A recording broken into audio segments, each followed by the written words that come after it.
The scene is set on New World, and Marco is saying, "All right, thanks again for the ride." Shanks replies, "You're really not going to join the crew, Marco?" Marco laughs and replies, "Quit dreaming. I'm way too old and worn out to keep playing babysitter for the great pirates." Shanks says, "Hey, it's not like I'm a handful or anything. Back me up here, Beck." Lucky Roo laughs. Marco flies away and says, "See you around." Then the scene shifts to Wano, where Luffy says, "Seriously, you're not leaving with us? Come on, be a pirate." Yamato says, "You probably already know this, but that forest guy was only driven off thanks to whoever caused that immense burst of haki." Zoro says, "Kaido might be gone now, but his absence has opened the floodgates for guys like that to pour into the country." Yamato smiles and says, "Can't just abandon everybody now, can I? Besides, I don't think either of us would enjoy our adventures if we were always worrying about Wano. But man, I still really want to be one of you, to be a real crewmate." Luffy says, "I guess you've got a point. It would be a load off my mind. Okay, I'll leave Momo and the others to you." Yamato replies, "All right." Zoro says, "Careful, Yamato. Momo has a lot of pride. Don't wound it." Yamato says, "I know. I will find another reason for me to stay." Then Marco enters and says, "Straw Hat, there's a ship nearby that will give me a lift, so I'll be heading off first." As Luffy sees Marco, he says, "Marco, you're leaving already?" Marco says, "Yeah." Luffy says, "You saved me back in the Summit War, right? I never got to say thanks." Marco says, "Back then, we all seemed so ready to spring into action. Makes you wonder why, doesn't it, Jinbei?" Jinbei laughs and says, "That was a while ago. Who could say?" Marco says, "I'm sure Ace would be proud to see how far you've come." Luffy smiles and says, "Oh yeah?" And Marco says, "Stay strong," and he leaves the island. Then the scene shifts to Amazon Lily, where Boa Hancock is wounded and says shyly, "I think I'd better go and marry Luffy." The old grandma says, "You always think that." Earlier, a few weeks ago, someone shouts, "The gates are down, we're under fire, the Kuja are resisting." A Navy Vice Admiral says, "Deploy the new pacifistas, the Seraphims should be on the front lines." Then we see the Kuja pirates struggling with a Seraphim who looks like a child but is very strong. Suddenly, a Marine soldier shouts, "Warship spotted, watch the stern." Another says, "Attention report from the shore, pirates incoming." The Navy alerts that an Emperor crew is here, and it's the Blackbeard pirates. Then Blackbeard is shown with his crew, laughing and saying, "I have come for the pirate Empress. I won't let a power like hers fall into the Navy's clutches." A girl from the Blackbeard pirates says, "That Hancock, what a gorgeous face. Her head will make a wonderful trophy after I wring her neck," Blackbeard said. "You can have your way with her after we take her powers." Vasco Shot interjected, "Hang on! Don't you think we could have more fun with her if we took her alive?"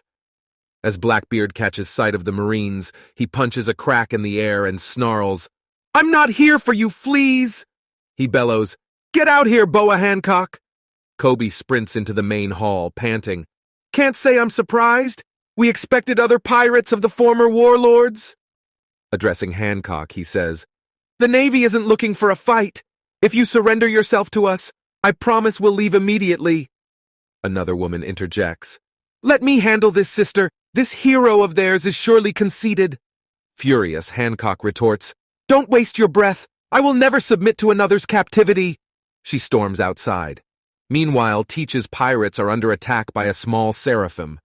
Blackbeard exclaims, "You're kidding! White hair, brown skin, and black wings? This kid took all of you down himself?" The little PX then charges at Blackbeard. He grunts, "Damn it! A pacifista brat! What the hell is going on?"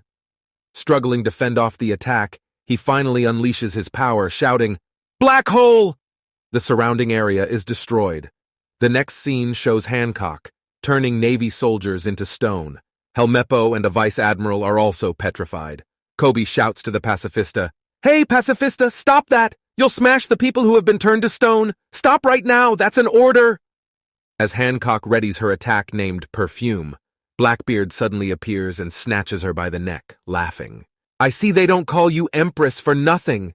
Most of the morons on my crew are petrified. You sure got us good. Kobe thinks frantically, what do I do? Everybody's been turned to stone. Blackbeard sneers. I've had my eyes on your power for quite a while. Hancock's voice boomed through the room. My beauty is what makes this power formidable. If you kill me, your little friends will remain statues forever. Whoever inherits my power won't be able to release them. Kobe thought to himself, I knew it. Boa Hancock is far trickier than anyone expected. Blackbeard turned to Kobe and said, Seems like we're at a bit of an impasse, doesn't it, hero? You did me a favor at Rocky Port that made it possible for me to oust Ochoku and become the boss of Pirate Island. If I unhand the woman, do you reckon she would play nice and change everyone back to normal? Kobe replied cautiously, It would be a headache for me if she didn't restore the Marines. Hancock spoke up, I will do it if you two get off my island. Blackbeard remained skeptical. You know, I just don't buy it. The way I see it, if I let go, you would just turn us to stone, right? I honestly don't think any man can resist your charms.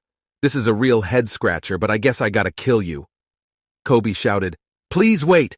Don't throw all those lives away! Suddenly, a voice was heard. I knew that Navy would lay siege to the island, but I didn't think the terrain here would get this devastated. Sorry, I am late, Hancock. Blackbeard was shocked. Dark King Rayleigh! Rayleigh, the Dark King, appeared before them and said, Whitebeard's old apprentice. I know it's immature to admit this, but I really don't like you. Hancock exclaimed, Rayleigh!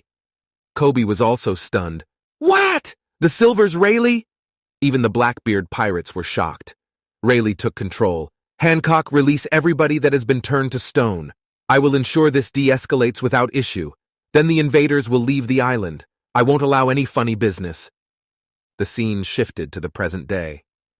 Shakuyaku spoke. I am so glad you managed to survive that.